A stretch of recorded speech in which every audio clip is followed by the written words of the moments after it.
Hello there, and glad you can join us for another exciting edition of Channels Beam. I am Victor Matthias. Now, the Senator Bala Ibn Allah's proposed act to prohibit frivolous petitions and other related matters, christened the anti-social media bill by Nigerians, is one of the issues that has remained in the front burner in the past few weeks. So today on the program, we will be finding out what Nigerians and social media users feel about the proposed bill. But before we begin, let's take a look at the trends in the social cyberspace. The sixth Dream Team won the Under-23 African Nations Cup in Dakar, Senegal, defeating North African opposition 2-1 in the final game of the competition. Nigerians celebrated and congratulated the team who will be playing in the Rio Olympics next year.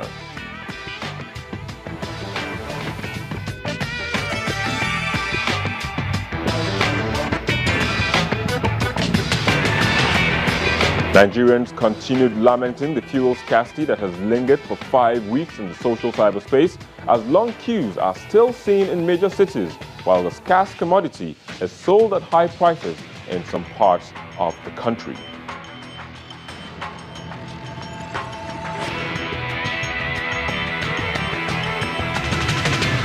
Those were the trends. Let's now begin the conversation. It's a bill that appeals to the selfish, the personal interest, should I say, the personal interest of government officials. It's a bill, the long and short of it is a bill I think that will pass in the House. And it's a bill I think the president will sign into law. It may be changed, watered down slightly, but it will pass and it will be signed into law. That's my take on it.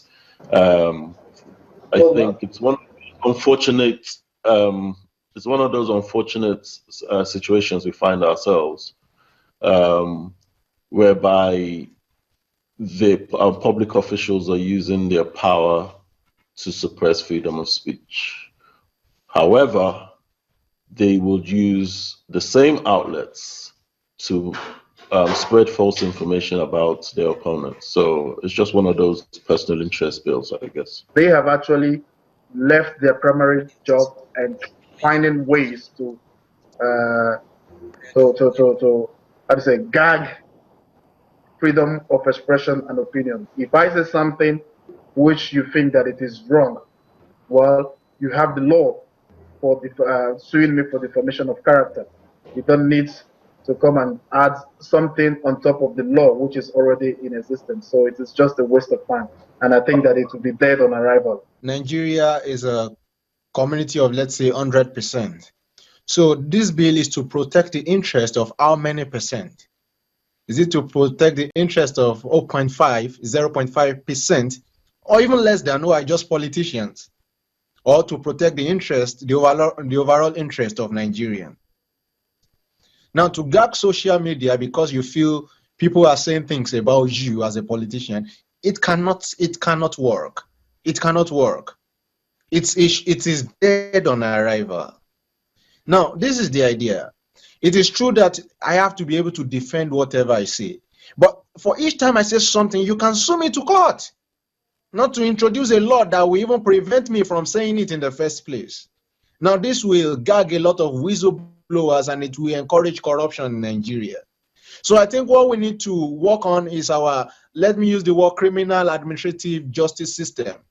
We need to work on the justice system, let justice be served rightly, let our courts be cleansed, and let us have a court that we can rely upon. Now, everybody who says something can now be made responsible for whatever they say through the court system, and not by creating laws that will not make people hear their opinion. I didn't say it has to pass. I said it will pass, because the executive and the legislature are in step. It is actually what they want. It is in their personal interest to have a bill like this.